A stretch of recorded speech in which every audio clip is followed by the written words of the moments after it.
ও তৃণমূলের থেকে গিয়ে বিজেপিতে আপগ্রেড হয়েছে এবং তারপরে তার দায়িত্ব দেওয়া হয়েছে কেন্দ্র থেকে বিএসএফ এর সঙ্গে রফা করে গরু পাচার করার জন্য।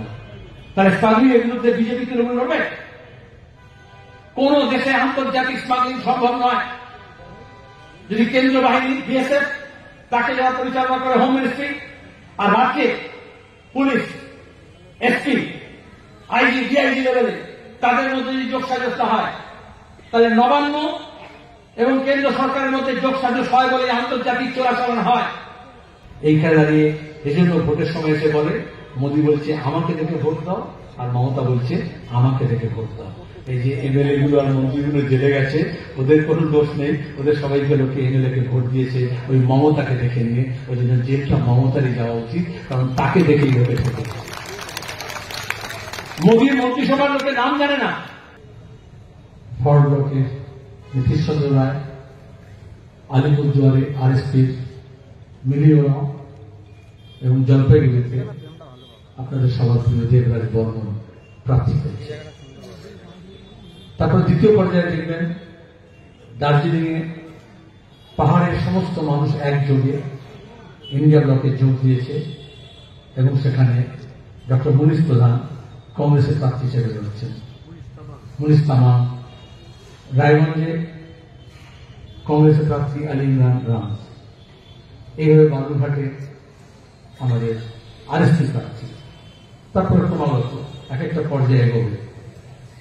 এই প্রথম 42টা আসনে বামফ্রন্ট আমরা জাতীয় কংগ্রেসের সঙ্গে আসন সমঝোতা করে লড়ছি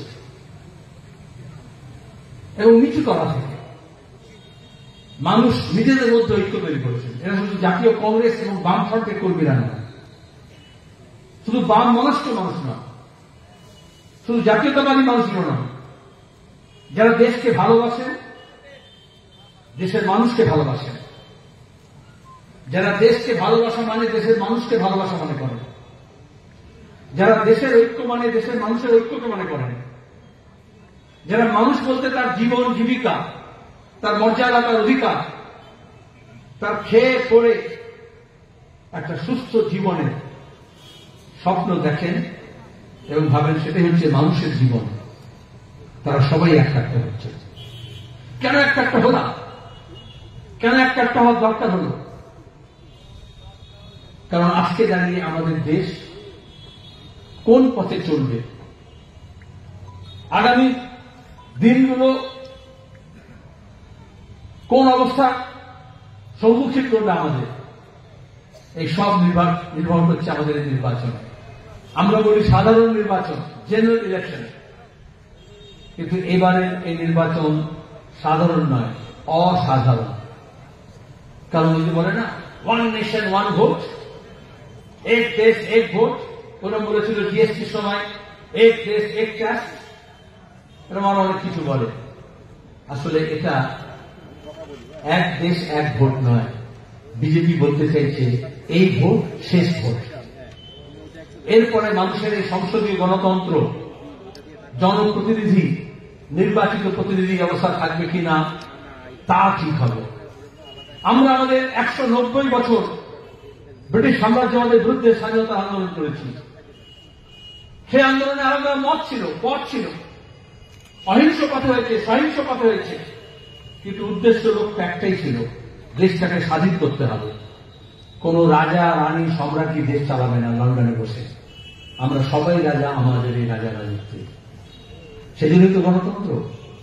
কিন্তু এখন সেই গণতন্ত্রকে ধ্বংস করা হচ্ছে। ছোট মিনি এক্সাম্পল দেওয়া যায়, আমাদের পঞ্চায়েত পুরসভায় আমরা দেখেছি, আমাদের রাজ্যে কলেজ সংসদের নির্বাচন, ইউনিয়নের নির্বাচন, কোঅপারেটিভের নির্বাচন, কিভাবে তৃণমূলকে দিয়ে গণতন্ত্রের গলি টুটি চেপে ধরা হয়েছে। মিথ্যা মামলা, পুলিশকে দিয়ে দেখানো, ভোটের আগে ভোট করে নেওয়া, নির্বাচনে প্রার্থী হতে পারবে না, প্রচার করতে পারবে না, মিছিল মিটিং করতে পারবে না, এগুলো সব ছিল প্র্যাকটিস। গোটা দেশে গণতন্ত্র টুটি চেপে ধরার আগে আরএসএস কংগ্রেস ভেঙে তৃণমূল তৈরি করল। বিজেপি বলল কংগ্রেস মুক্ত ভারত, তৃণমূল কংগ্রেস বলল বিরোধী মুক্ত বাংলা। আর এই জন্যই উনি বললেন লাল ঝান্ডাকে শেষ করব, কংগ্রেসকে শেষ করব। কাকে নিয়ে এলেন? আজকে দাঁড়িয়ে নাটক করে বলা হচ্ছে যেন বিজেপিকে আটকাবে তৃণমূল। বিজেপি ছিল স্বাধীনতার পর থেকে, জনসংঘ হোক, আরএসএস হোক, বিজেপি হোক, এই বাংলার মুখে কংগ্রেসের সরকার ছিল, বামফ্রন্টের সরকার ছিল, বিজেপিকে খুঁজে পাওয়া যেত? দোকানে গেলে দেখবেন আপনি যদি সাবান কেনেন, কোম্পানি বলে একটা শ্যাম্পু স্যাচেট ফ্রি পাবেন। আপনি যদি শ্যাম্পুর বোতল কেনেন, একটা ছোট সাবান ফ্রি পাবেন। ওরকম যারা তৃণমূল কিনেছেন তারা বিজেপিকে ফ্রিতে পেয়েছে। এইভাবে রাজনীতি হচ্ছে। এটাকে বলে পিগি ব্যাগ, একটা প্যাকেটের মধ্যে আরেকটা প্যাকেট ঢুকিয়ে দেওয়া হচ্ছে। আর এখন লড়াই কিসের হচ্ছে? বামফ্রন্ট সমর্থিত কংগ্রেস দলের যখন সরকার ছিল মনমোহন সিং এর, তখন আমরা বলেছিলাম আদিবাসীদের জমি অধিকার, জঙ্গলের অধিকার। আমরা বলেছিলাম সাচার কমিটি, সংখ্যালঘু উন্নয়নের জন্য কি করণীয় সেগুলো ঠিক করো। আমরা বলেছিলাম 100 দিনের কাজের আইন। আজকে সবটা উল্টে দেওয়া হচ্ছে। কেন উল্টানো হচ্ছে? মোদী বলবে 70 साल में कुछ नहीं हुआ, মমতা বলবে 34 साल में कुछ नहीं हुआ। বেকার ছেলেমেয়েরা যখন কাজ চাইবে, মোদী বলবেন পকোড়া বানাও, মমতা বলবেন তেলে ভাজার দোকান দাও। আচ্ছা, পকোড়া আর তেলে ভাজার মধ্যে কোনো তফাৎ আছে? বিজ্ঞাপনে বলছে বিকাশ, মোদী বলছে না, মমতা বলছে উন্নয়নের জোয়ার। বিকাশ আর উন্নয়নের মধ্যে তফাৎ আছে?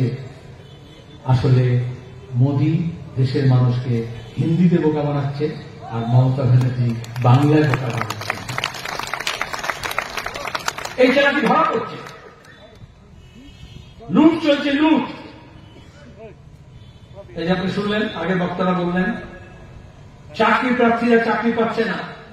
যে কোনো জায়গায় যখন যাওয়া হচ্ছে, জোয়ান ছেলে মেয়েরা সব পড়াশোনা করে বসে আছে ধর্নায়, বাড়িতে ছোটখাটো কাজ করছে, ডেলিভারি বয় হচ্ছে, অথচ স্কুলে মাদ্রাসায় শিক্ষক নিয়োগ হচ্ছে না। যা কিছু হয়েছে, এসএসসি বলুন, টেট বলুন, বাম সরকার আমাদের বছর পর বছর হতো, এখন দাঁড়িয়ে কোনো নিয়োগ হচ্ছে না। শিক্ষকরা বলল বিশ্ববিদ্যালয় পর্যন্ত, প্রাইমারি থেকে SSC, MSc, school service commission, মাদ্রাসা service commission, college service commission, বিশ্ববিদ্যালয়, সমস্ত নিয়োগে। এমনকি পুলিশে নিয়োগ হচ্ছে না। যে পুলিশকে নিয়ে এত হম্বিতম্বি করছে, আমাদের রাজ্যে সবচেয়ে বেশি পুলিশে ঘাটতি আছে, নিয়োগ হয়নি।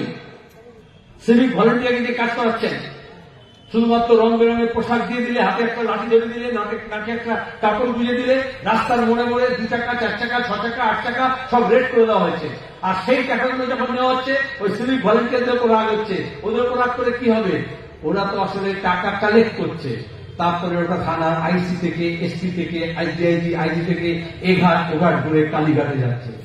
সমস্ত দুর্নীতির টাকা কালীঘাটে গিয়ে জমা হচ্ছে। আর আমরা যখন বলছি মোদী এত চিৎকার করছো দুর্নীতির বিরুদ্ধে, তাহলে কালীঘাটে গিয়ে দেখছো না কেন কালীর চাঁদের নিচে কত কোটি টাকা আছে?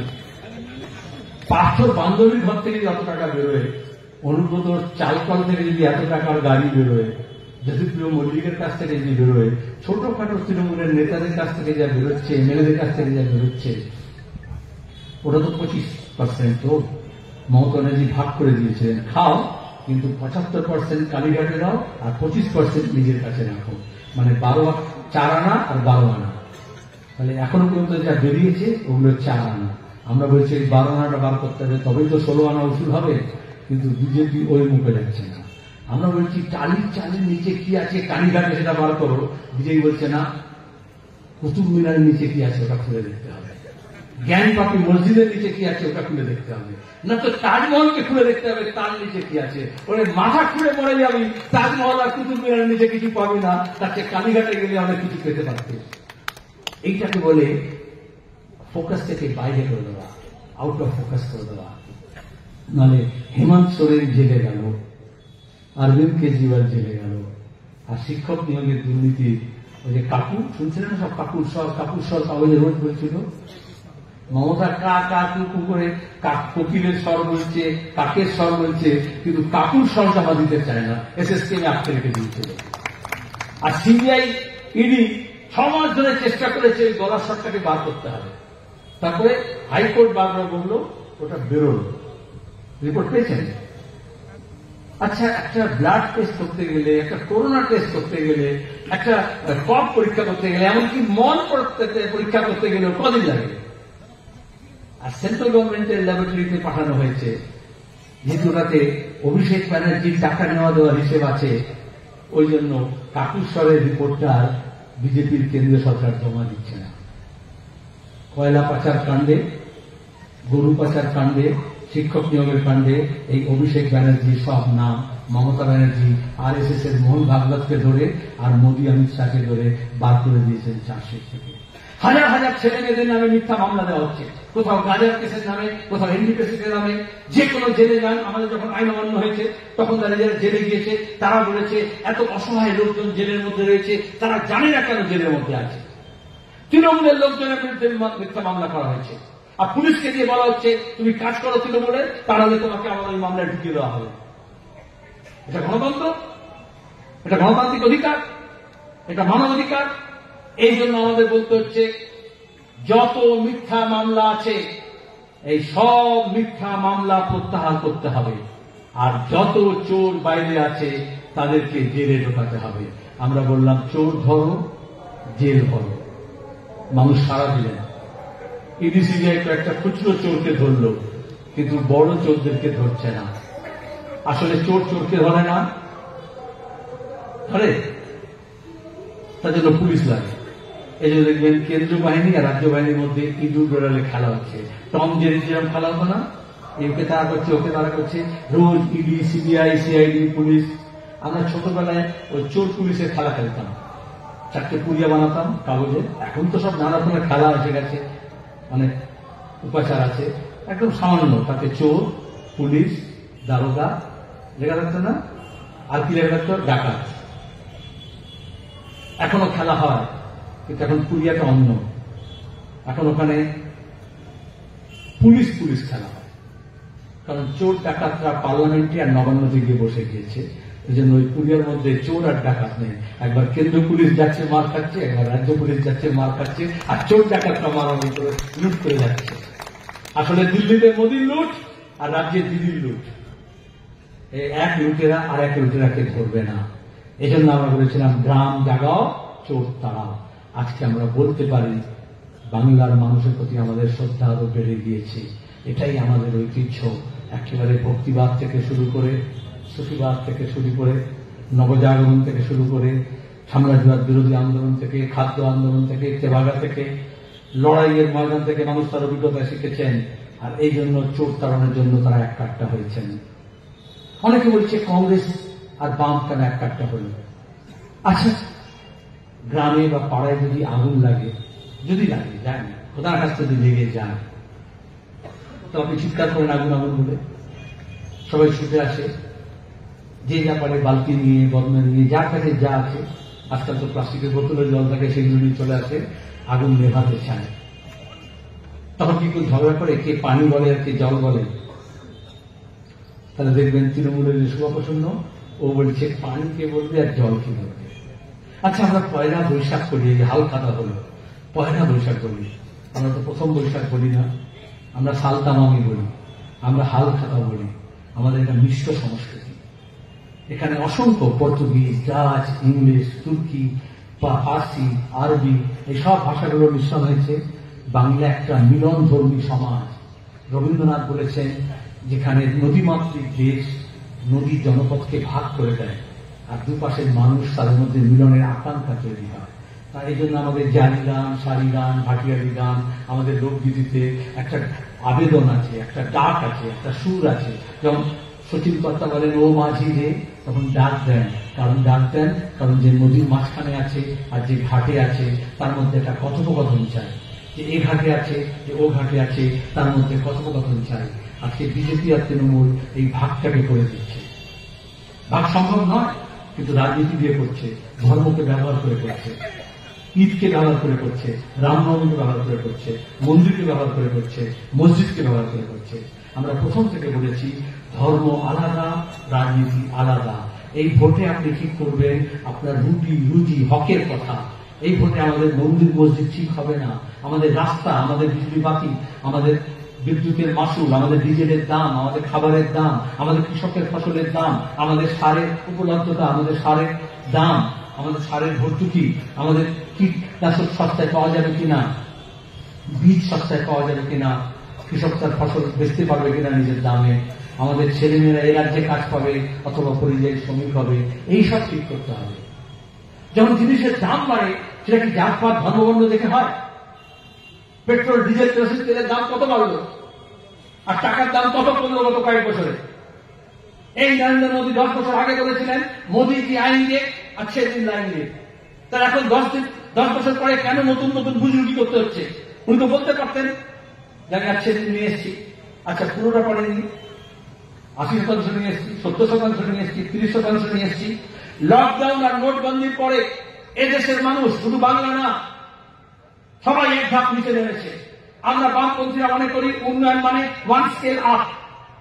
আমার আগের বাপ ঠাকুরদারা যত পড়াশোনা করেছিল তার পরের প্রজন্ম তার থেকে বেশি পড়াশোনা করবে।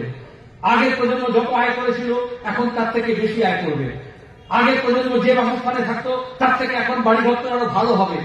আগের প্রজন্ম যে গাড়ি ঘোড়া চলতো এখন তার থেকে যানবাহন পরিবহন একটু ভালো হবে। আগে যে রাস্তা দিয়ে আপনি চলতেন এখন সে রাস্তাটা আরেকটু মসৃণ হবে। আপনি আগে যেত মানুষ যেরকম জামা কাপড় পরতো এখন তার থেকে আরেকটু ভালো হবে। এটাই তো নিয়ম। এটাকে উন্নয়ন মানে হোর্ডিং এ মমতার মোদীর ছবি লাগানো নয়। উন্নয়ন মানে হচ্ছে ওয়ান স্কেল আপ। যে যে পেশায় ছিলেন, যে যে কাজ করতেন, সেখান থেকে তার আয়টা বাড়বে। অথচ আমরা দেখলাম লকডাউনের পরে, আমরা দেখলাম নোটবন্দির পরে আমাদের দেশের বেশিরভাগ মানুষের ওয়ান স্কেল ডাউন হয়ে গিয়েছে। স্কুলে ড্রপ আউট হচ্ছে, স্কুল বন্ধ হচ্ছে, কলেজ বন্ধ হচ্ছে। আর যদি আপনি বলেন স্কুল বাঁচাতে হবে, শিক্ষা বাঁচাতে হবে, তাদের কোনো ধর্ম নেই।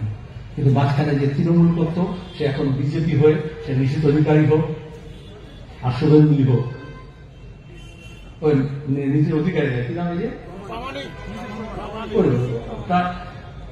আপনার ওই যে আগে যে তোলাবাজি করতো তৃণমূল হয়ে এখন বিজেপি হয়ে পড়ে। হ্যাঁ, আগে রাজ্যের পুলিশকে ব্যবহার করে নিয়ে স্মাগলিং করতো, এখন বিএসএফ কে ব্যবহার করে স্মাগলিং করে।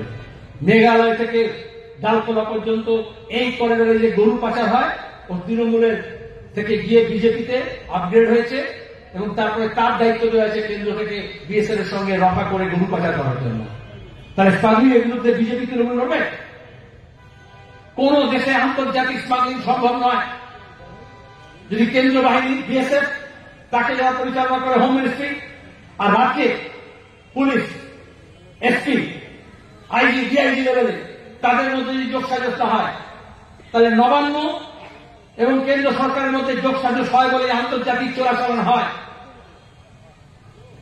আর মানুষকে দাঁড়িয়ে যারা সীমানায় চাষবাস করছে সে চাষির উপর অত্যাচার হচ্ছে, সীমানাবাসীদের উপর অত্যাচার হচ্ছে। তাই এই কথাগুলো কে বলবে? কারা বলবে? বিজেপি থেকে তৃণমূলে চলে গেলে বলবে? তৃণমূল থেকে বিজেপি থেকে চলে গেলে বলবে? আজকে দাঁড়িয়ে বামপন্থীরা আমরা জোরালো গলায় বলতে পারি, যারা চাকরির জন্য লড়ছে, কাজের জন্য লড়ছে, পেশার জন্য লড়ছে, যারা রুটি রুজির জন্য লড়ছে, যারা হকের জন্য লড়ছে, সেই লড়াইয়ের ময়দান থেকে নতুন প্রজন্মের ছেলে মেয়েদেরকে আমরা তৈরি করেছি, যারা বাংলার ভবিষ্যৎ তৈরি করবে। বাংলার ভবিষ্যৎ তৈরি করার জন্য বাংলার মানুষের ঐক্য তৈরি করবে। সে রাজবংশী হতে পারে, সে আদিবাসী হতে পারে, সে পাহাড়বাসী হতে পারে, সে তপশিলি হতে পারে, সে মুসলমান হতে পারে, সে গঙ্গা পাড়ের এপারে হতে পারে, সে ওপারে হতে পারে। তাদের ঐক্য দরকার। আর বিজেপি তৃণমূল কি বলছে? শিক্ষা বাঁচার বদলে বলে এটা হচ্ছে হিন্দি, এটা হচ্ছে বাংলা, এটা হচ্ছে উর্দু, এটা হচ্ছে মাদ্রাসা, এটা হচ্ছে স্কুল। মাদ্রাসাও শিক্ষক নেই, স্কুলেও শিক্ষক নেই। মাদ্রাসা সার্ভিস কমিশনের চুরি হয়েছে, স্কুল সার্ভিস কমিশনের চুরি হয়েছে। মাদ্রাসাও বন্ধ হচ্ছে, স্কুলও বন্ধ হচ্ছে। তাহলে ওটাকে বাঁচাতে হলে একসঙ্গে হতে হবে। মাঝখানে বিজেপি এসে বলল না, মাদ্রাসা আলাদা, স্কুল আলাদা, হিন্দু আলাদা, মুসলমান আলাদা। কাল্লা হলো যে তৃণমূল দুর্নীতি করছিল, চুরি করছিল, লুট করছিল, তারই তো লাভ হলো। 10 বছরে মানুষ এটা শিখেছেন, 10 বছরে মানুষ এটা শিখেছেন। 10 বছরে বিজেপি তৃণমূলকে আটকায়নি, আর তৃণমূল বিজেপিকে আটকায়নি। বিচারপতি অমৃতা সিং হাইকোর্টে দাঁড়িয়ে এই দুর্নীতির মামলায় বলেছেন অভিষেক ব্যানার্জির সম্পত্তি এত গুণ বাড়লো, 1000 গুণ বাড়লো কবে থেকে? বিচারপতি বলছেন হাইকোর্টে 2013 পর থেকে। তাহলে 2013 পরে কি ঘটেছে? 2011 তৃণমূলের সরকার এসেছিল, 2013 পরে মোদী প্রধানমন্ত্রী হয়েছেন। সাইয়া ভাই কোতওয়াল ডর খায়গা। তৃণমূলের পাটা বেড়ে গিয়েছে, খুন, জখম, ধর্ষণ, লুট, চুরি, জচ্চুরি আরো বেশি বেড়ে গেছে। তাই লড়তে হলে দুজনের বিরুদ্ধেই লড়তে হবে। বিজেপিকে দিয়ে তৃণমূল আটকানো যাবে না, তৃণমূলকে দিয়ে বিজেপি আটকানো যাবে না। এই যে এপ্রিল মাস, তো এপ্রিল মাসে ভোট হয়, এপ্রিল মাসের শুরু হয় মাস 1 এপ্রিল। 1 এপ্রিল মানে এপ্রিল ফুল পরে। তাহলে ঘাস ফুল কমল ফুলের বিরুদ্ধে নয়, কমল ফুল ঘাস ফুলের বিরুদ্ধে নয়। দুই ফুল মিলে বাংলার মানুষকে 10 বছর ধরে এপ্রিল ফুল করেছে। আপনারা 19 এপ্রিল সিদ্ধান্ত নেবেন, আর এপ্রিল ফুল না। আমাদের প্রার্থীকে দেবরাজ বর্মা এই আন্দোলন সংগ্রাম থেকে নিজেরা শুনেছে কি বলল। লড়াই কাদের বিরুদ্ধে? বিজেপি তৃণমূলের বিরুদ্ধে। লড়াইটা হচ্ছে একদল আইন ভাঙছে, একদল আইনের তোয়াক্কা করছে না, সে কেন্দ্রে বসে থাকুক আর নবান্নে বসে থাকুক। আর অন্যদিকে দেবরাজ বর্মন এখানে বলছে আমরা কি আইন বানাবো মানুষের স্বার্থে। তাহলে আইন মেনে চলবে শুধু নয়, মানুষ একটা আইন বানাবে। আর এটা বামপন্থীরা কোনো ফাঁকা কথা বলছে না। আমরা যখনই বাম পার্লামেন্টে বামপন্থীরা শক্তিশালী হয়েছে, তখনই দেশের সরকারকে আমরা বাধ্য করেছি মানুষের জন্য, ক্ষেত মজুরের জন্য, দিন মজুরের জন্য, শ্রমিকের জন্য, কৃষকের জন্য, বেকার ছেলে মেয়েদের জন্য, আদিবাসীদের জন্য, তপশিলীদের জন্য, মহিলাদের জন্য আইন তৈরি করতে। আর আজকে দাঁড়িয়ে বিজেপি তৃণমূল সেই আইনগুলোকে ভাঙছে। আমরা 100 দিনের কাজের আইন আনলাম, মোদী এসে বলল গड्ढा खोदने का काम है বলে ওটাকে দুমড়ে মুছে দেওয়ার চেষ্টা করলো। আর তৃণমূল দেখলো এই সুযোগ, 100 দিনের কাজের টাকা মেরে ভাগ করে দিল। আর তারপরে বলছে কত গর্জন হচ্ছে, কেন্দ্র থেকে টাকা নিয়ে আসবে। আমরা কি বলেছিলাম? আমরা বলেছিলাম ঘরের টাকা হোক, জলের টাকা হোক, পানীয় জলের টাকা হোক, আর্সেনিক মুক্ত জল সরবরাহের কথা হোক, বা 100 দিনের শহর গ্রামের ঘরের টাকা হোক, সেই টাকাগুলো কত এলো, কত খেলো আর কত দিল তার হিসেব দিতে হবে। মমতা ব্যানার্জি বলছেন তোদের টাকা হিসেব দেব। আবার মোদী পিএম কেয়ার থেকে ইলেকট্রাল বন্ড দুজনে মিলে টাকা লুট করেছে, কর্পোরেটের 1000 টাকা, ঘুষ দিয়ে 1000 কোটি টাকা, আর বলছে হিসেব দেব না। হিসেব কি দিচ্ছে? কেন তোমাকে 500 টাকা দিচ্ছি লক্ষ্মী ভান্ডার, মরে গেলে 200 টাকা দিচ্ছি সমব্যথী, বলছে না, বাচ্চাদেরকে দিচ্ছি সবুজ সাথী, আর অনেক রকমের কথা বলে। কার টাকা কে দেয়? কার টাকা কে দেয়? আর কার টাকায় বিজ্ঞাপন হয়? মোদী মমতার যত ছবি ছাপা বিজ্ঞাপন হয় আমার আপনার টাকায় হয়। যে টাকা থেকে মেয়েরা পড়তে পারত, যে টাকা থেকে মেয়েদের নিরাপত্তা হতো, সেই টাকার 70% মোদী বিজ্ঞাপন দিয়েছেন বেটি বাঁচাও বেটি পড়াও। আর যে টাকা আমাদের মেয়েরা গিয়ে পড়াশোনা উচ্চশিক্ষা করত, সেই টাকা দিয়ে মমতা ব্যানার্জি কন্যাশ্রী বিজ্ঞাপন দিয়েছেন, আসলে নিজের ছবি ছেপেছেন। ওদের ঝগড়া কি? রেশন নিয়ে দুর্নীতি হচ্ছে, পচা গমের আটা খাইয়েছে, মিড ডে মিলে খাবার চুরি করেছে, আইসিডিএস এর খাবার চুরি করেছে বাচ্চাদের। মন্ত্রী ঘর থেকে 1000 কোটি টাকা পাওয়া গেছে খাদ্যমন্ত্রী ঘর থেকে। কিন্তু মোদী আর মমতার মধ্যে ঝগড়া হচ্ছে রেশনের ব্যাগে মোদীর ছবি থাকবে না মমতার ছবি থাকবে। যখন বন্যায় উত্তরবঙ্গে মানুষ ভেসে যায় তখন বলে ওই যেটা কিট, রিলিফ কিট, তাতে মোদীর ছবি থাকবে না মমতার ছবি থাকবে। শুধু ছবি নিয়ে লড়াই। এইখানে দাঁড়িয়ে এজন্য ভোটের সময় এসে বলে, মোদী বলছে আমাকে দেখে ভোট দাও, আর মমতা বলছে আমাকে দেখে ভোট দাও। এই যে এমএলএ গুলো আর মন্ত্রীগুলো জেলে গেছে, ওদের কোনো দোষ নেই, ওদের সবাইকে লোকে এমএলএ কে ভোট দিয়েছে ওই মমতাকে দেখে নিয়ে। ওই জন্য জেলটা মমতারই যাওয়া উচিত, কারণ তাকে দেখেই লোকে ঠকেছে। মোদীর মন্ত্রিসভার লোকের নাম জানে না, 2-3 যখন এসছিল তখন এসে এনডিএ গভর্নমেন্ট, তারপরে বিজেপি গভর্নমেন্ট, এখন লোকে বলে মোদী গভর্নমেন্ট। এইভাবে গণতন্ত্রকে শেষ করে একটা ব্যক্তি একটা স্বৈরতান্ত্রিক শাসন তৈরি করার চেষ্টা করছে, তার বিরুদ্ধে লড়তে হবে। আমরা সিপিআইএম বামপন্থীরা গর্বের সঙ্গে বলতে পারি, নতুন তাজা বীজতলা থেকে যেরকম রোপণ করে আমাদের ধানের চাষ যেরকম হয়, ওরকম আমরা বীজতলা তৈরি করে ছাত্র, যুব, শ্রমিক, কৃষক, ক্ষেত মজুর, শিক্ষক, আইনজীবী, ডাক্তার, নতুন প্রজন্মে যারা তারা লড়াই করে উঠে এসছে, সেখান থেকে প্রতিনিধি হিসেবে আপনাদের সামনে দাঁড় করিয়েছি। বিজেপি তৃণমূলের কাছে রিসাইকেল জিনিস, পুরনো প্লাস্টিক থাকে না, পুরনো খবরের কাগজ থাকে না, সব বাণিজ্য করে বিক্রি হয়ে যায়। যেটা তৃণমূলে পুরনো হয়ে গিয়েছিল সেটা বিজেপিতে নতুন করে এসছে, যেটা বিজেপিতে পুরনো হয়ে গিয়েছিল সেটা তৃণমূলে চলে এসছে। ওটা হচ্ছে কাবাডিওয়ালার দোকান। আমাদের কাছে তরুণ তাজা যারা দিয়ে পার্লামেন্টে গিয়ে লড়বে, হকের কথা বলবে, অধিকারের কথা বলবে, সেখানে লড়ে ভিড়ে আপনাদের অধিকার নিয়ে আসবে, উন্নয়ন নিয়ে আসবে। উত্তরবঙ্গের স্বাস্থ্য ব্যবস্থা, শিক্ষা ব্যবস্থার জন্য, যোগাযোগের জন্য, পর্যটনের জন্য, চা শিল্পের জন্য, চা মজুরদের জন্য, ছেলে মেয়েদের কাজের জন্য তারা লড়াই করবে। দেবরাজ বর্মন আপনার শুধু প্রার্থী নয়, আমাদের সকলের প্রার্থী। আরেকজন বসে আছে রবিনা মুন্ডা, এদিকে এসো। এ কিন্তু প্রার্থী নয়, এদিকে এসো।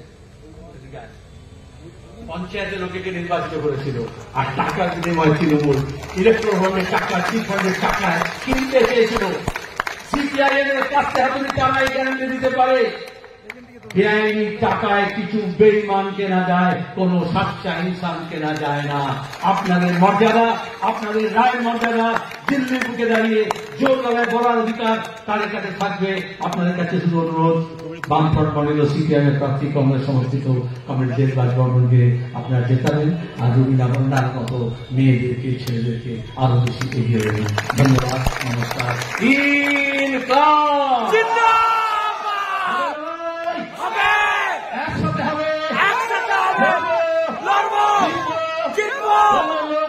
কোন প্রলোভন নয়, কোন গুজব নয়, কোন দাঙ্গা নয়, কোন হাঙ্গামা নয়। আমরা শান্তি চাই, আমরা ঐক্য চাই, আমরা উন্নতি চাই, আর সেই পথে আমরা এগোবো। আপনাদের সবার সহযোগিতা চাই। ধন্যবাদ।